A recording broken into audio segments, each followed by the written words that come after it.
Welcome back. Turn the lights back on here. Letting it cool down with the pump on. Extra fuel helps it cool back down. Still staying good and cool though.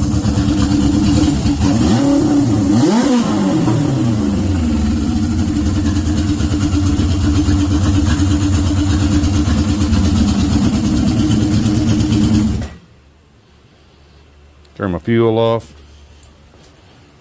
Come over here, turn my other fuel off. Yeah. Banging. Yeah. I was trying to hold back on our eardrums on the dyno. I wanted to unleash it. The tire is ancient and dry and crusty. And I forgot, those clutch plates have been in there for a long time. I'm blowing some boost too. Yeah, it's not warm out here. Got my heater on. Let me turn the fan off. Luckily my fire was blowing up on my extra fuel there, so I think we're good. Wasn't blowing out much extra fuel because it was combusting. Let's just see what it said. I didn't even see. Sorry. It's 40.8. It's not freezing, it's 40 degrees, so I wanted to come out here and really get things checked out. And I wanted to do this for you guys to show you guys the breakdown on the fuel system. We know now the fuel system is 100% legit. I kind of have, I've showed you guys this entire process. If you look back, this entire build process is on video. But with this setup, it's a little bit different because this is a different engine than I started with. Different carburetors, different boots that are longer, so I get more plenum volume.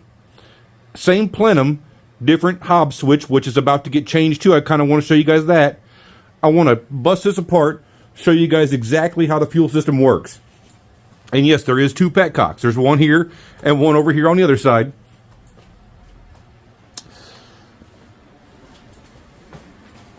Right here, sorry, this is the return. So, yeah, if you guys want to bear with me, I'll show you guys exactly what's going on here, because it's a bit of a complex fuel system, but there's no computers. It's 100% mechanical. The only electronic item is my fuel pump on the other side. This is my fuel pressure regulator here. It's a custom built model, which I'll tell you about, to deal with the lower pressures, because I'm dealing with lower fuel pressures to go to my carburetors. I only want a bit more fuel pressure than boost, so that my fuel pressure is always higher than boost to my carburetors, and then we're good. So, yeah. So really, well, let's just stay over here. I'm trying to figure out how to explain this to you guys, really. So, we're going to start right here. Air comes in here. Let me scoot this back. my lifter, I don't know if that's in the way. Air comes in right here. Everybody always kind of wonders, they look up here because, you know, no, the air comes in here by the exhaust. This is the turbo. Let me just go ahead and get my bench to sit down so we can instruct y'all as to what's going on. Got my science classes on today. We're in science class. Let's get it tuned in. So, yeah, air. Air goes in here, gets swirled up, and comes out the charge tube down here. The bottom of the intake is right here. Air comes out of here. Compressed air from the turbo comes up here through this tube. In the back of here, comes up at a 90 into my intake plenum. So that's air. Air only is coming in here, coming up to here, and going in the engine. The older setups that had the carburetor on the turbo, this entire thing was full of fuel, and it would backfire and blow your turbo up, and not good. Not good at all. That's why the blow-through setup is a much more preferred setup, because it's all air until right here, until it goes into the engine. So we're good. So air coming in, going up to my charge tank, or my surge tank, essentially. This tank has to be the same size as the engine. This tank is a bit over 800 cc's now, with the longer intake boots, the intake volume of the tank and the boots have to be bigger than the engine. Very key for the intake, for the engine to get a big enough gulp at once. It's got to be in your tank. Otherwise, the turbo lacks the build boost at the beginning, and it makes it tough. So always measure your volumes and make sure stuff's good there. But that's just air.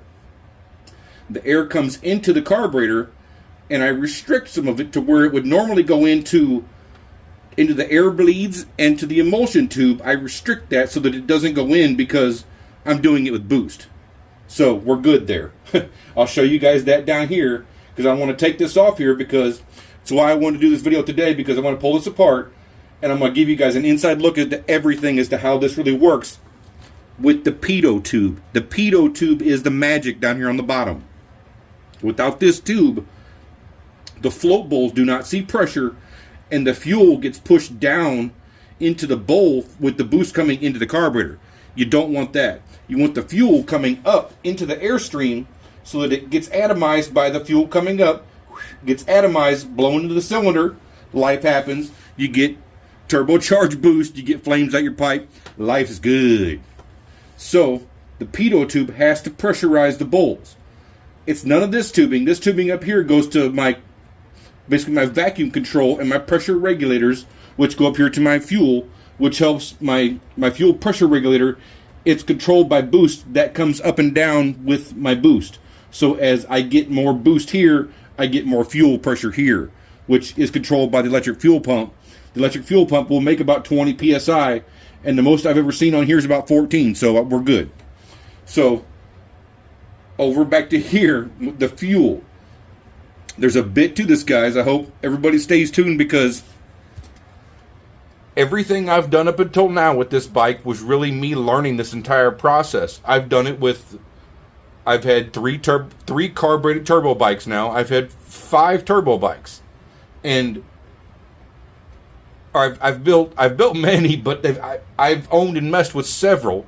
My FZR turbo, if you look back, that was a turbocharged carbureted race bike also, and it went 197 mile an hour with a completely different setup. So I had to really figure this one out with the other setup with those carburetors. Then I changed it and went with these carburetors because they're bigger and would work better with more boost. And yeah, that's really what I wanted to see on the dyno. But then the tire let loose on the dyno and the clutch said no. And yeah, so new clutch plates are on the way. We're going to get a new sticky tire on there, and yeah, we're going to sauce it up on dyno, and it's going to be good. Back to the fuel system. So fuel comes out here, or goes in here, excuse me. The fuel pressure comes right here into out of this line here. If you guys can see, sorry, it's dark in here a bit. Let me go ahead and click on my other light up here that I had off. Sorry. There we go. Oh, yay. Okay. So, really where it starts. This is where the fuel comes out. I turn this on. This is an on-off. There's no reserve. On, off. When it's on, it's flowing fuel. Comes right out, goes right to my pump. My pump, the pressure line, if you guys, the steel braided line that's on the other side, you see it right there. That steel braided line wraps around and goes over there. Actually, you can see just barely right there. That's where it tees off and goes that way. It tees and goes that way with the braided. This rubber line is what comes out of there and goes to the carburetors. So they see full pressure right from the get-go. So whatever the pump is making, they get, which they need under boost 100%. The extra, the regulated pressure comes through this pressure line, comes over here through my pressure regulator. Excuse me. Get you guys a little closer there. Through the pressure regulator. The excess fuel, vacuum comes up here to work the diaphragm. Excess fuel comes out right here, goes back in the tank when it's on. That's on, that's off. It's a nice big 1/4-inch valve, so it flows real good right back into the tank. There's actually a tube that comes up and points it that way up in the tank. So it actually sprays fuel up this way to help cool it up in the tank. and it feeds over here. So I'm not feeding my return fuel right back into their side where it gets too hot. I always want to keep it cool and circulating in the tank and have enough fuel to where it's all good. And that seems to be good as long as I keep enough fuel in there.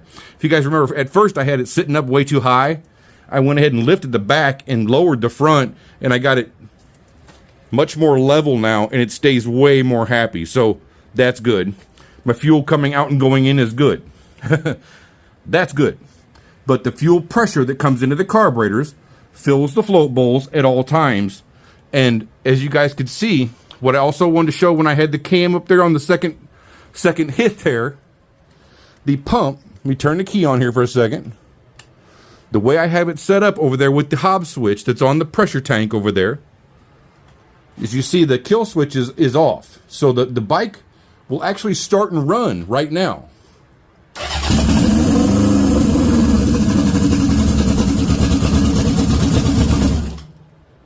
Because the fuel pump doesn't have to be on for the carburetors to get gas.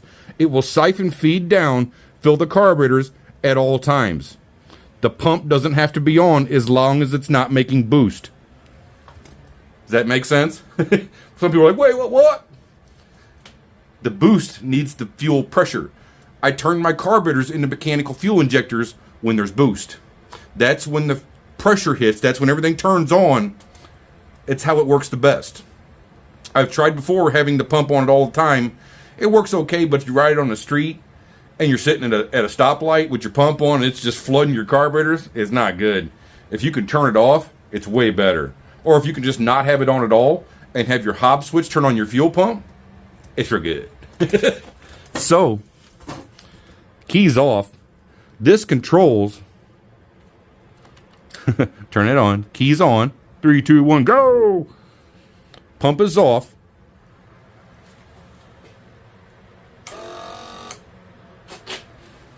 Whoop. Need to open my valve. And open my valve. I heard it was bogging.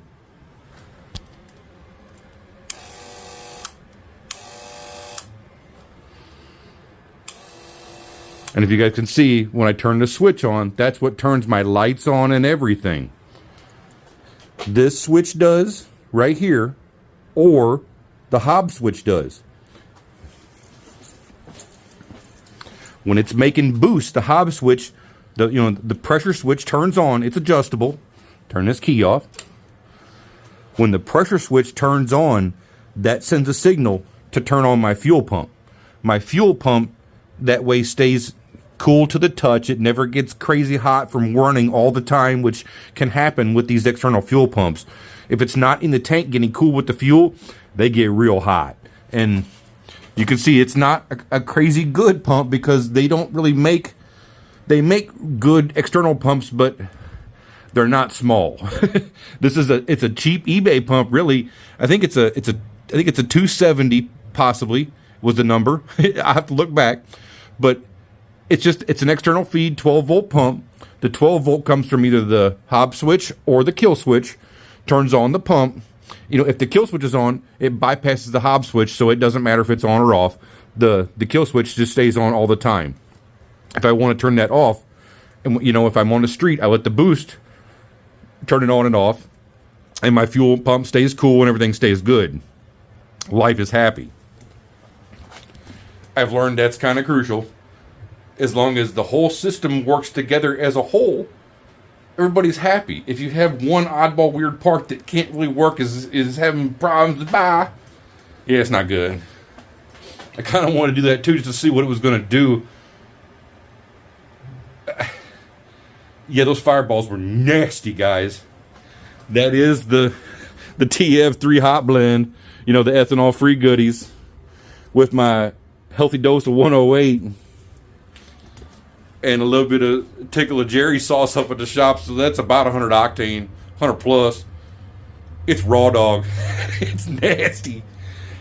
I can't wait for the parts to get here, and I can't wait for this temperature to warm up, and we can open this shop up, and I can turn this heat off. Okay, so fuel out, fuel in, all is good. We're going to pop this apart. 1 second here, guys. Okay, I got everything pulled apart in here. Got my strap lines pulled off. I've had these charge tanks blow off in the past because of just, C-clamps, or reader clamps holding them on, but use the straps, holds everything together. So, I think I still need to pull off my air filter here. Little air filter that goes on the back. I'll show you guys why it's on there. May seem a little funny that there's a little air filter on the back, but yeah, it is. I think I can get this pulled out of here now. I got my switch unhooked over here, too, from a Hobbs switch. Yeah. All is good. And also, some stuff down here I kind of want to change, and that's really why I want to take it off. So yeah, this is the magic, guys. Right here. This little magic charge tank with my Pitot tube is how it all works. Otherwise, it's just a carbureted motorcycle. Carburetors with some big old intake boots. Honda CB750. They've been modified a bit. I'll show you guys real quick. I think because I can on this one right here. Let me go ahead and pop this boot off.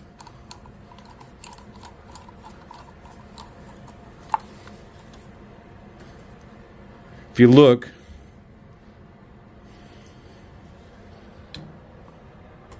see how that bottom tube is blocked off? That's your atomization tube. You don't want boost going down that one. If you have boost going down that one, it doesn't pressurize your float bowl because the pressure leaks back out and goes into your intake. You have to seal the float bowl so these are my Pitot tubes. These are my two pressure tubes right here. This one goes to these two carbs. This one goes to these two carbs. That's what pressurizes the float bowls through the vent tube on the top. If you look at these two carbs are linked together to this tube. So I can pressurize these two float bowls with this tube that gets pressure from right here. And it's always more than the combined volume in here. Since the restricted pressure is here, there's a lot more pressure here than there is here. The pressure volume, the PSI pressure is actually higher here, but the volume is higher here too. It spreads out when it goes into the intake plenum and goes to all four carburetors. Does that kind of make sense? We'll get you guys up here and we'll get this tuned in. I'll show you guys exactly what's going on here. Okay, so let me get my other, my good old 8mm here.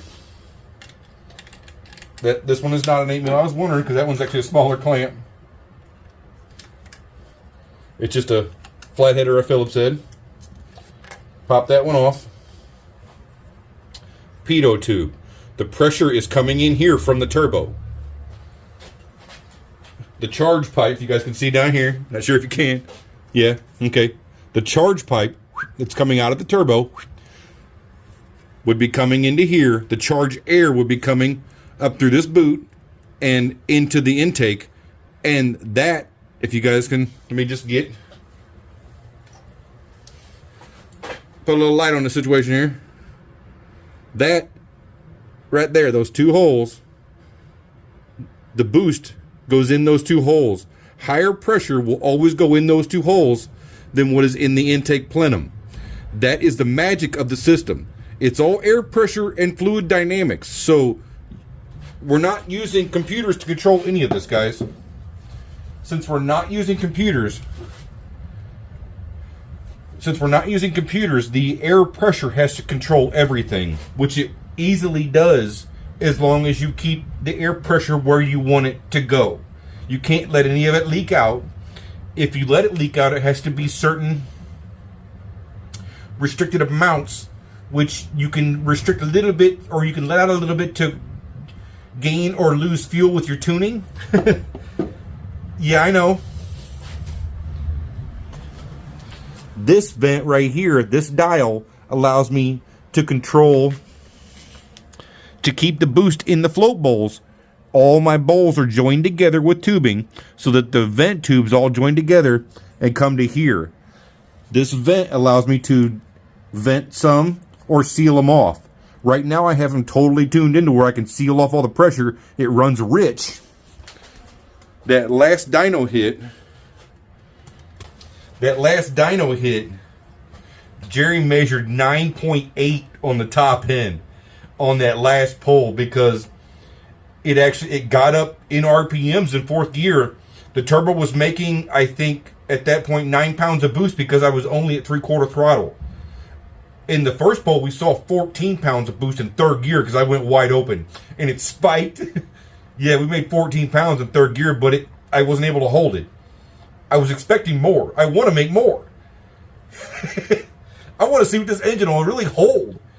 I think it'll hold whatever, because as long as the tune is correct. Most people deal with problems to try and deal with their tuning issues. As long as your tune is correct, the engine just sings like happy tunes.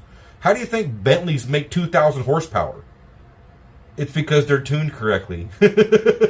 Go figure. So, back to here. I want to make some changes because this one, I've used this in the pet. Whoop, there's goodies dripping out of there.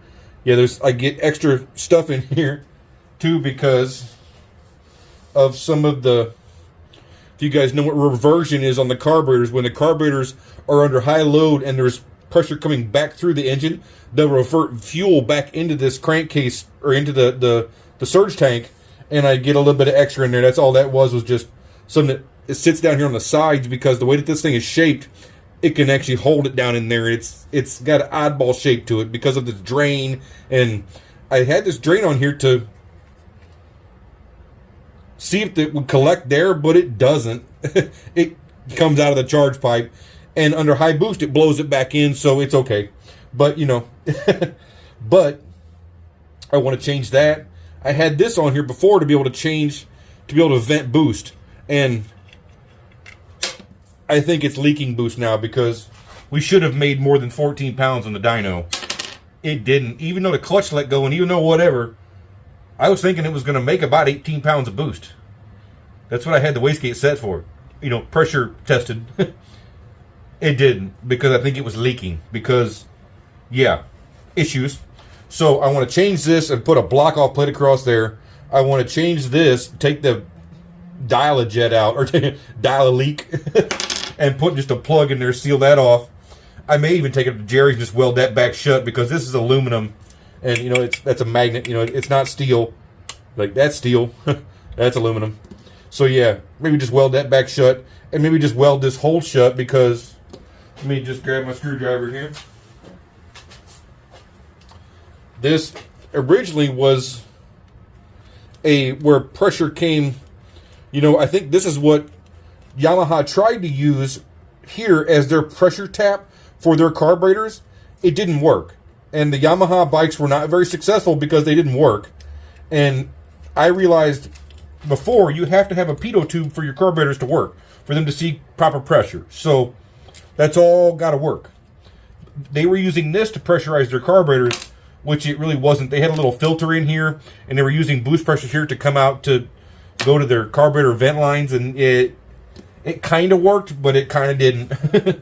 It was better than the blow-through setup that would backfire and blow your turbo apart, but yeah, didn't really work. You got to have the pitot tube. The pitot tube is the magic, guys. And I just have it set up like this to where it's easy to get to. That's why I have it out here, so I can just put my vacuum lines on. I have slide my tube on, put a zip tie on it, and it's on there. It's good to go. I thought about even, belling these out, with, this is just steel tubing, and I could use a brake line, flare on and flare it out. But I've never even had to because, yeah, they just stayed on there at 14 pounds, and I just had to pull them off. They weren't even loose, so, yeah, it's good. Just make sure your tubes go on there, and you're good. I thought about using fittings here and having, stuff, but that's more of a pain to get apart. I want this to be easy to get apart at the racetrack if I ever have to deal with it, which I've had to, so... Yeah, but back here, why there's an air filter, too. If you guys can see in there, there's reed valves. Let me put a little light on the subject here. Just like a two-stroke dirt bike, there's reed valves in there. Those reed valves open under vacuum. When air needs to come in, when the carburetors take a big gulp and they want air real quick, those will open. They're stainless steel reed valves. They don't open easy. They're stainless steel and they're pretty firm, but they will open to let a little bit sneak in. Yamaha realized that. You got to have air sneaking in to get back to idle. Otherwise, your idle stays crazy high and it's not good. So they figured that out. That's per Yamaha. Thanks, Yamaha. And luckily, this charge tank, I've modified it quite a bit, but this is actually from a 650 Yamaha. And you can find these online. Magically enough, they line up 100% with the Honda carburetors. It's a 650 Yamaha, that's a 750 Honda. It lines up perfect as long as you use some big old boots and you're good to go. So, last thing right here, this hob switch on top here, let me show you guys. Pop this little cover off that flew back here. Sweet, didn't fly on the floor. Right there, sweet. It's adjustable. You can adjust the pressure ratio or the pressure, level at which you want it to turn on at. But this one, it'll only go down to about 5 psi. And I've realized now on the dyno, if I rely on this, on the dyno, it's okay because we're easing onto it. At the racetrack, I need this to come on before 5 psi because that fuel gets dumped down quick. At about 2 psi, I'm pressurizing the carburetors already, and they get flushed down quick. That fuel gets pushed out real quick, and this, it runs lean for a second until this comes on, then bam, and then I get a bunch of fuel, and then it dogs and goes. And if you guys have seen my racetrack vids, they've been all over the place too, because I think this was one of my big problems. Once I learned that I just had to have the pump on, that made things better, but it still caused other issues taking off because it was bogging. It doesn't want the fuel pump on the two-step all the time because that's too much fuel when it's misfiring, and it'll load it up. And now the two-step turns this on. As you guys saw, that it glows it bright. When the boost gauge is glowing bright without this on, that's the hob switch telling it, go, let's go. It all works now on the two-step, which is I can bang the two-step, let it go, we're getting fuel pressure, we're good. But if this comes on just a bit sooner, it's going to help quite a bit. And really, it's just a safety factor. It's all working now, but if I can get this to turn on a bit sooner, it's only going to help. So, I toss in a little pick.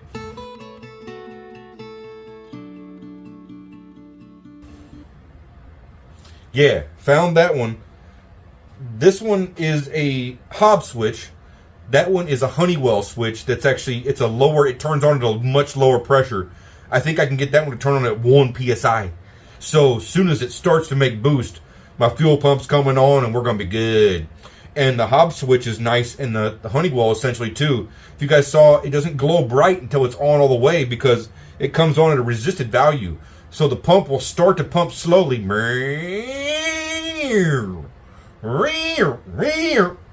The hob switch controls that because it allows the voltage to come in resisted, essentially at a, it comes in easy, it comes in at like about 8 volts, it comes all the way up to 12, but when the engine's running, I get 14 and a half or almost 15, so yeah, so under boost, we're good. It's just a matter of figuring everything out to get there to be able to make my mechanical pressurized fuel injection system work. So yeah, we're good, guys. Couple changes here, figure this out, get my new switch on there. All's gonna be good.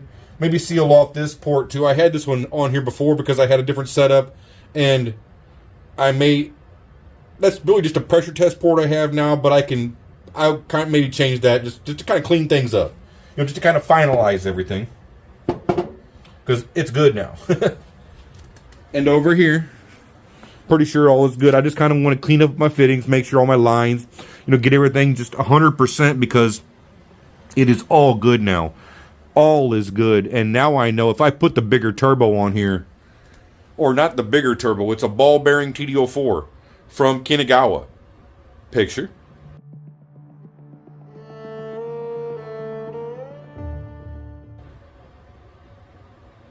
It's nasty, guys. It's going to make 40 pounds boost. 40 plus. Whew. I'm gonna have to put a bigger fuel pump on it. I may have to I'm gonna put a staged fuel pump. I'm gonna have no fuel pump, that fuel pump, and then a third fuel pump in stages with my pressure setup. That's why I was thinking I may leave this fitting, because this will turn on my high pressure setting. My Honeywell switch that I'm going to order will turn on this setup.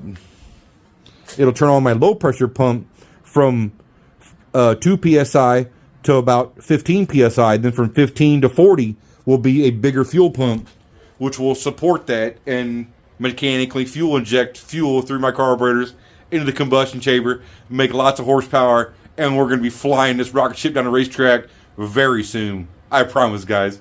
I'm dying. Thanks for watching. Thanks for tuning in my craziness out here in this shop. I know it gets a bit bonkers at times, but there's always something fun to tune in. Like, share, and subscribe. Send this one out to the world. Let's get this channel to grow, guys, because it's time to go real fast. When in doubt, figure it out. The truth will set you free. Kickstands up. Let's ride. Yeah. On a beast. Oh yeah, I almost forgot. Be sure to stay tuned in for the next video, because, yeah, what I've been waiting on is here. What's this say? Oh, our billet duplex. Oh yeah, stay tuned. Coming up soon. Briggs 5 horse build about to get turned up.